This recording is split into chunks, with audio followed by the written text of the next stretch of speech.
everyone, it's me. My name is Alanna and I'm a Canadian, but I have been living here in the UK for the last 9 years. Recently, I found out about a museum that I did not know existed. So today we are going to the London Transport Museum. Yes, it does exist. I have absolutely no expectations. I didn't Google anything. I didn't look at the pictures or any videos. We're just gonna go and see what happens. So I hope you will join me. Guess what? It snowed yesterday. Actual snowflakes falling from the sky in England yesterday. Of course it did. But it doesn't look like much has stayed.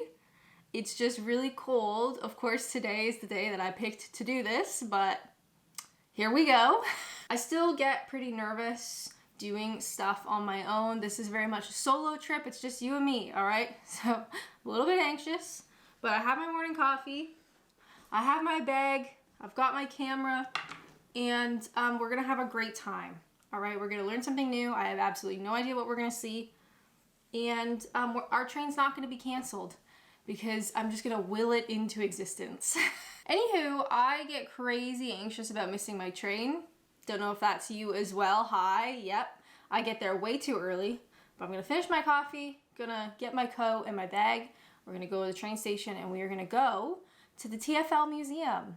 And I'm really excited. I'm anxious and I'm nervous, but you know what? I'm excited. We're doing something new.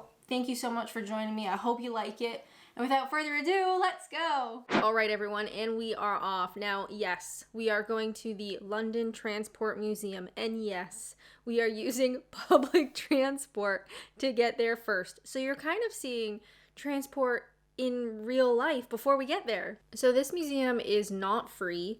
You have to buy an annual ticket. So for me as an adult, it was like £24.50, I want to say. Let's say £25. And the idea is like, oh, you can go as many times as you like in a year. Now, I don't really know how many people are going to go multiple times. You can obviously decide when we get to the museum if this is something you would like to see multiple times. So for argument's sake, let's say an entry ticket is about £25, which to be fair is a little bit pricey when you compare it to other London museums like the British Museum or like Victoria and Albert that all are free entry. Now I will say, I think visiting London, visiting the UK as a whole, you have to have data. Just, there's no way around it. When I first moved to England, oh God, 2015, I didn't have a smartphone and I just tried to get by. And even then it was a nightmare. Nowadays, it really is impossible. And if getting access to data is something that's gonna be a problem for you, may I suggest today's sponsor, Holafly. Holafly is a global eSIM provider that offers data plans to over 213 destinations. So instead of wasting any of your time while on holiday, while abroad, having your own solo adventure, whatever you're up to, rather than wasting time trying to set up a new SIM, you can get an eSIM with Holafly in minutes and have it sent to you digitally right away. So it's as simple as visiting holafly.com, search where you're going, pick the plan that you want, and then you scan the QR code and you're good to go. If you're traveling through multiple different countries, you can check out their 7 regional plans, or they even have a global plan if you're doing loads of traveling. And Holafly offers unlimited data plans for 160 different destinations. Since it is the new year, I try to sketch out my yearly travel plans. So I have an idea, for this year, where are we traveling? Hopefully, where would I like to go? So I'm now in the process of figuring that out. And at this point, I refuse to travel without data. Not only for the peace of mind, but also so much of travel requires it now, and Holafly makes that really simple. Currently on my short list for 2025 is Italy, and wouldn't you know it, Holafly has plans for there too. Whether you're visiting the UK or you're going abroad like me, make sure to use my discount code, that is Adventures and Naps. You're gonna get 5% off all purchases, not just your first time purchase. And check out my link in the description. Now, once we finally finished with our public transport, it was just a short walk to the museum, and I didn't know, maybe you didn't know either, this is in Covent Garden. Like literally just right in it. I've walked by this place, I've never noticed it before, but we're here, and let's go. So the museum starts with this time travel elevator, and we begin in the 1800s. So when I thought about the TFL Museum, I guess I thought of it more as an engineering museum, but really largely I would say this is a history museum. This is the history of how London became the city that it is today, which is very cool. There's also loads of little things for the kids like this. The smelly old Thames. Is it because of fecal matter? Is it because of dead animals? How about dead people? Maybe it's the dead fish. But yeah, loads of a combination of like kids stuff that little kids could interact with, but also so much history. So as you'll see in this room, there's a lot about horse buses and horse trams, which I gotta be honest, I never thought of before. So horse trams were obviously like horse buses, but they did actually run on rails. The idea was that two horses could pull a heavier vehicle more easily on rails than on an uneven road. So trams were much larger than the buses and could carry nearly twice as many passengers. The first passenger horse-drawn tramway, do you know where it was? Swansea and Mumbles Railway in Wales. Guess what year? I'm going to tell you, 1807. Oh, and another thing, these guys were some of the scariest mannequins I've ever seen. There's mannequins all over the place, which I appreciate. You know, they're kind of demonstrating what the people of the time might have looked like. But you're going to see some mannequins coming up that will give you nightmares. So you've been warned. Here's another one. Although he looks a bit less frightening. I did notice, especially in this room, they talk about how truly horrible working these sorts of jobs were. Like the operators and stuff basically had to stand for like 12 hours a day, and you're getting rained on. And when we get into more of the like trains and the underground, a reoccurring theme is how truly horrific it was to work there. So it definitely gives you a appreciation for using the trains and the buses and the tube now when it's less horrible.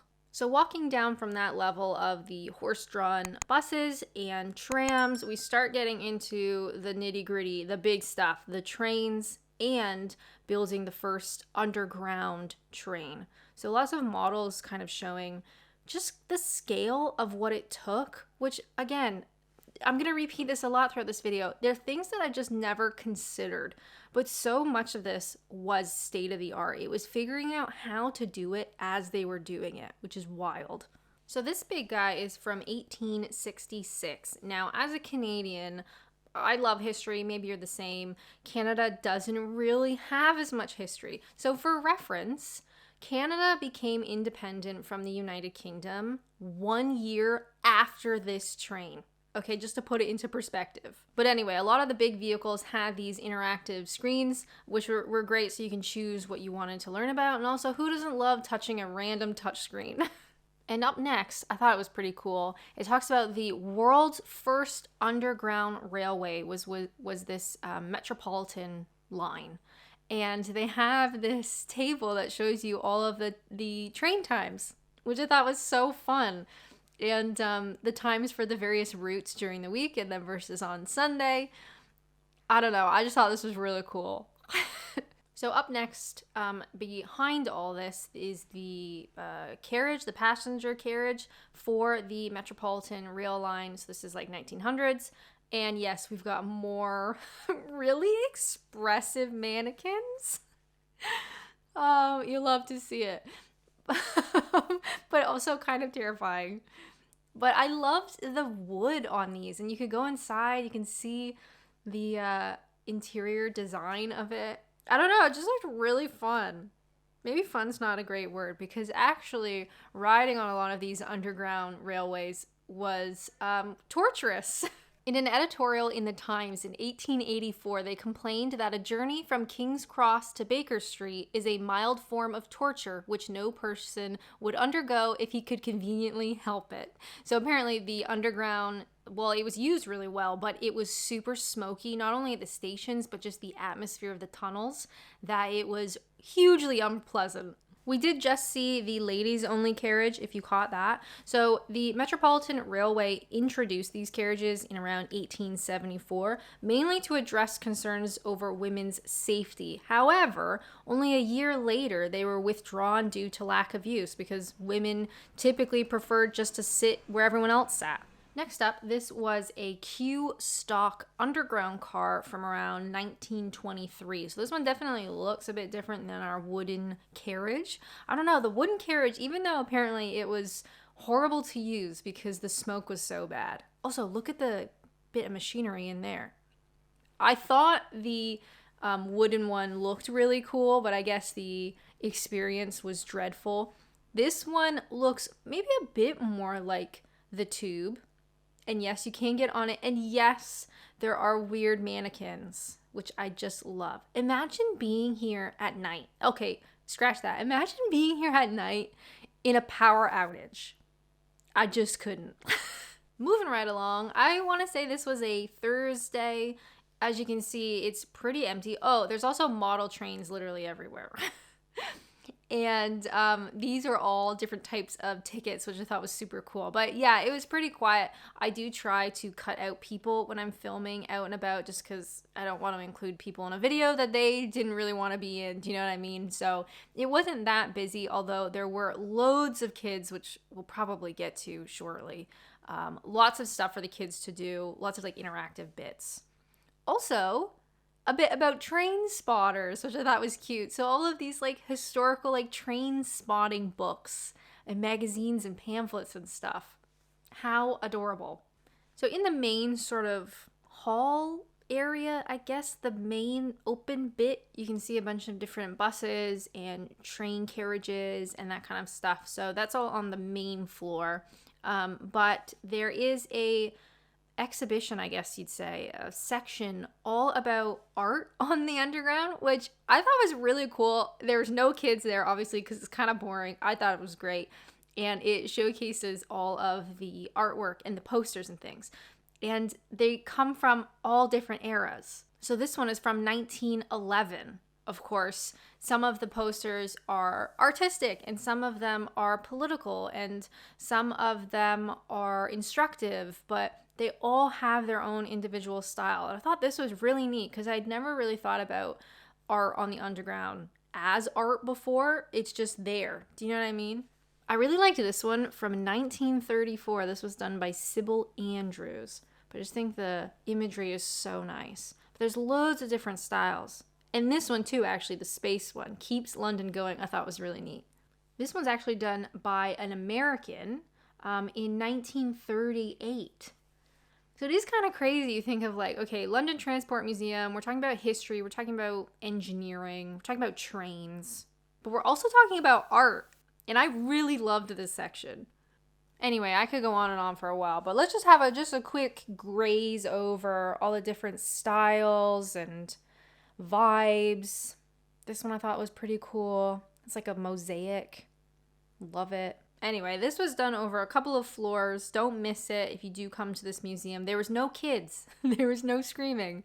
There was pretty much just me. So yeah, definitely recommend this section. But we will exit out through this area and back to the main hall with all of the trucks and buses and stuff.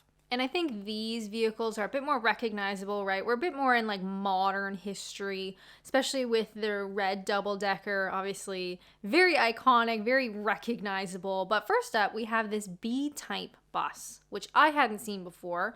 It's London's first successfully mass-produced motor bus, and it was actually used during the war. So in 1914, B-type buses were commandeered for the war effort, and over 1,000 were sent to Europe, some as far as Greece. And next to it, we have the West Ham Corporation Tramway. It's a double-decker from 1910, which is wild. And you can't go in it, but I tried. And it is the double-decker, so there are the stairs. These have the exposed stairs, and they're so narrow. Imagine walking up there in the rain.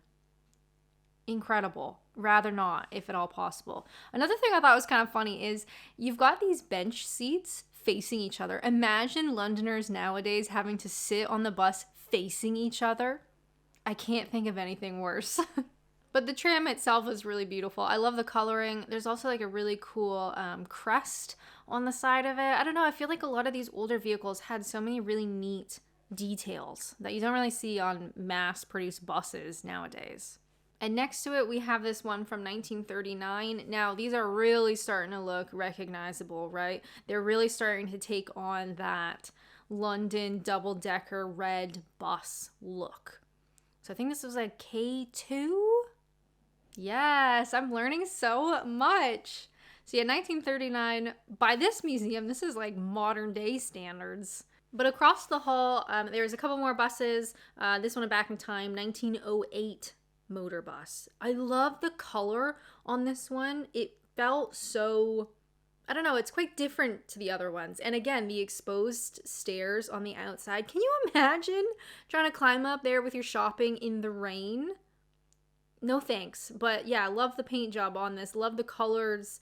And it does feel just a bit different than some of the other ones. It's certainly not that classic red double-decker. And you do have the 2 rows of seats just looking at each other. Can you imagine? But I did notice that on one of the double-decker red classic boys, there were mannequins. And I said, I gotta see them. And this one you could climb up on the back. And it had a nice little big button you could press. And you could see all of the creepy mannequins in the light. Hey, I think that's Ringo. Moving right along, we had some more carriages and things that you could climb on. Love to. This was from 1938. Making my way slowly but surely. How are you guys liking this museum? Interested? Bored? Don't care? Leave a comment down below. This one, again, is starting to look very much like a tube that I would recognize. You know, the seats.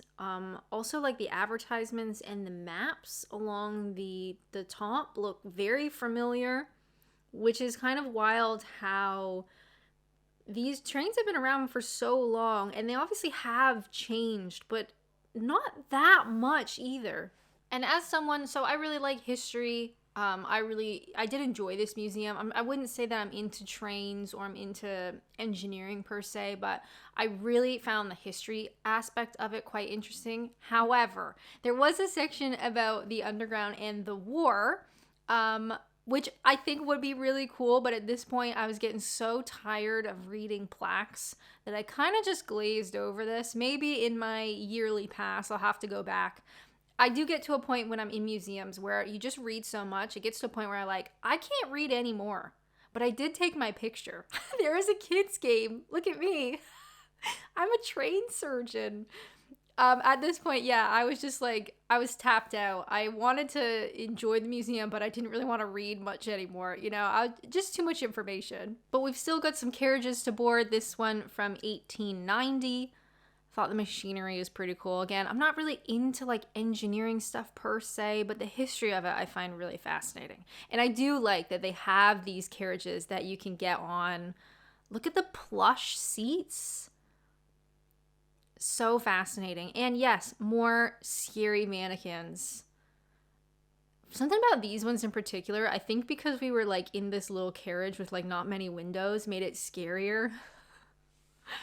I don't know. I just kind of got hyper fixated on these mannequins and they really freaked me out. I think too being in there by myself, it's a no for me. Let's get out. And of course there's a lot of interest in the trains and the carriages, but they had to build the lines. They had to dig out these tunnels. So there's a lot of information and history about the actual engineering work that went into building the tunnels, digging out all of these underground railway lines, but also things like, how do you get people to the train line when it's underground? Well, you have to build escalators, but you got to invent escalators and all this kind of stuff, which is very cool. A lot of history. And a lot of stuff, again, that I just never really considered. I just kind of took it for granted, to be fair. When I think about how many times I've used the tube, I never really thought about how they dug it out, how they invented the technology to make it possible. There's just a lot here to unpack. So at this point, I was getting pretty tired. I was also getting a bit hangry. So I was ready to make my way slowly out to the gift shop, although I really did like this one poster. The rain sort of vibe. That looks like London to me. Enough about posters, Alanna. We've talked too much about posters. Anyway, yes, you exit through the gift shop, and yes, there are model trains. So if that is your vibe, there are loads of them here. Tons. But also, maybe more interesting or not, it was more interesting to me. They sell the fabric that covers the various stations, like the seat cushions and stuff. So you could actually buy a cushion in the fabric of your favorite station. I'd never seen anything like that before, but it does make sense, right? At least it makes sense to me. And I was kind of considering it, but one of these little guys, I think it said 35 pounds. Ugh, bit pricey for a tiny cushion, but I do love the vibe. And one more thing, I was kind of interested in this tote bag. Cool. Love it. 95 quid. Oh my god. Don't touch anything else, Alanna. But it was time to eat. Not a huge selection in this cafe. I went for a sandwich and a chai latte. I think it was just under 12 pounds, which sucks for such a tiny lunch, but you are in London and you are at a museum, so you just gotta suck it up. So I grabbed my seat. The sandwich, unfortunately, really sucked. It was basically just bread, but the chai latte was great. And to be honest, when I started doing these solo trips, I used to get really embarrassed about eating by myself. I've pretty much gotten over that now. It doesn't matter. Nobody cares. You know what I mean? Just eat. The sandwich sucked. Great tea though. Now, would I recommend this museum? So I would consider this to be a specialty museum. It's not cheap, but it is interesting if that is something that you are interested in. So if you like history, if you like engineering, if you like trains, you will find something here that you'll like. If none of that interests you, then I would say don't bother. There's a lot of other great museums in London that are free. Well, everyone, that was the London Transport Museum. I want to say that took me about an hour. I definitely glazed over certain sections, and there was so much stuff to read. It's like anytime you go to a museum and there's just like a million plaques. And I just realized I probably still have some of that sandwich in my teeth. Hopefully Alanna did a nice overview of the museum. And if she didn't, that sucks. So that took me about an hour with a sad sandwich and a really nice chai tea at the end. But because it took me double the amount of time to get into London, we are not done yet. But that is for another day. If you want to watch that, make sure to subscribe. Maybe like the video. You don't have to do that, but it would be nice.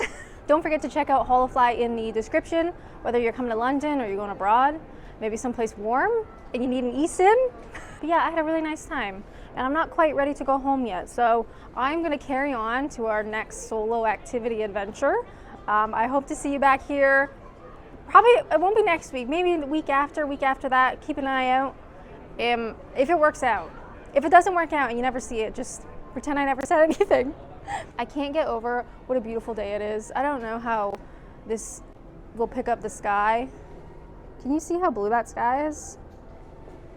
Probably not. Okay, it's absolutely freezing. I need to start walking. Thank you guys so much for watching. If you'd like to watch something more right now, may I suggest this one? I went to the Victoria and Albert Museum and had an amazing time. But as always, thank you guys so much for watching, and until next time, bye.